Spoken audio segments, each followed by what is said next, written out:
살면서 가끔 선택에 대해서 후회할 때가 있습니다. 여러분들도 그러신지 궁금하네요. 사소하게는 냉면을 주문할 때도 비냉을 먹을까 물냉을 먹을까, 그리고 고르고 나면 다른 걸 먹을 걸 이라면서 후회를 하는데, 삶에 대한 중요한 결단에 대해서는 더더욱 후회하는 것 같습니다.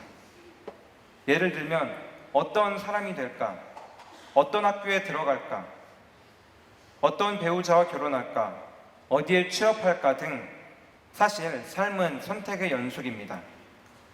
그 과정에서 자연스럽게 내가 선택하지 않은 것에 대한 막연한 아쉬움, 그리고 내가 선택한 것들에 대한 실망감에 후회할 때가 있습니다. 저 역시 살면서 여러 가지 순간에 후회하곤 했습니다. 저는 그럴 때마다 꿈쟁이 요셉을 기억하곤 합니다. 꿈쟁이 요셉 다 아시죠? 창세기에 나오는 그 꿈쟁이 요셉입니다. 요셉에 대해서 간략히 말씀드리자면, 요셉은 기구한 삶을 살았습니다. 어릴 때 이집트에 팔렸는데요, 그의 형들이 요셉을 시기해서 팔았던 것이었습니다. 아버지의 사랑을 듬뿍 받으며 그동안 편안하게 살았던 요셉은 종살이를 하게 된 것도 억울했는데, 종으로서 살다가 모략에 빠져서 감옥에 갇힙니다. 그리고 그 감옥에서도 수년간 살게 됩니다. 사실 이 모든 시기에 요셉이 아무런 잘못도 하지 않았는가 한다면 그것은 아닙니다. 크고 작은 잘못을 했습니다. 하지만 자신의 탓 없이 무고하게 고생하게 된 시간은 훨씬 길었습니다.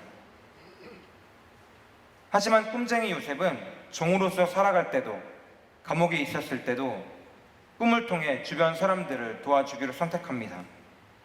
그리고 결국은 이집트의 재상이 되었습니다. 꿈쟁이 요셉을 묵상할 때마다 요셉은 이런 생각을 했을 것 같아요. 내가 선택한 이 길이 꽃길이고, 과정이 비록 벅차 보여도 결국은 하느님께서 선으로 이끌어 주실 것이다. 이런 확신 없이는 요셉은 그 기구한 삶 안에서 하느님을 선택할 수 없었을 것입니다. 오늘 복음에서 예수님께서는 하늘에 올라가실 때가 다가오는 걸 아시고 제자들에게 말씀하십니다. 쟁기에 손을 대고 뒤를 돌아보는 자는 하느님 나라에 합당하지 않다. 예수님께서는 이 길이 쉬운 길이라고, 그래서 항상 확신에 가득 차서 걸을 수 있을 것이라고 말씀하지 않습니다. 오히려 예수님께서는 제자들이 자신을 부정할 것이라고, 그리고 때로는 이 길을 포기할 것이라는 것을 알고 계셨습니다. 하지만 그 과정이 어떻든 이 길은 하느님을 향할 것이기에 쟁기에 손을 대었으면 뒤를 돌아보지 말고 걸어가라고 말씀하십니다. 왜냐하면 이 삶의 끝에는 하느님이 계시기 때문입니다. 지금 당장은 힘들지라도, 그래서 하느님이 어디에 있냐고 의문이 들 때에도 결국은 하느님께서 약속하신 그곳으로 저희는 도달하게 됩니다.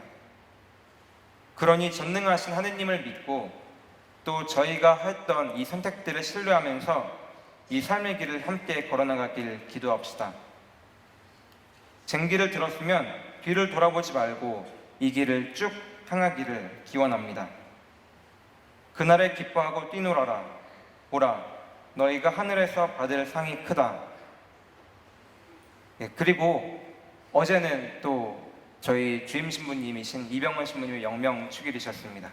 신부님께서도 이 길을 행복하게 걸어갈 수 있도록 여러분들의 많은 기도 부탁드립니다.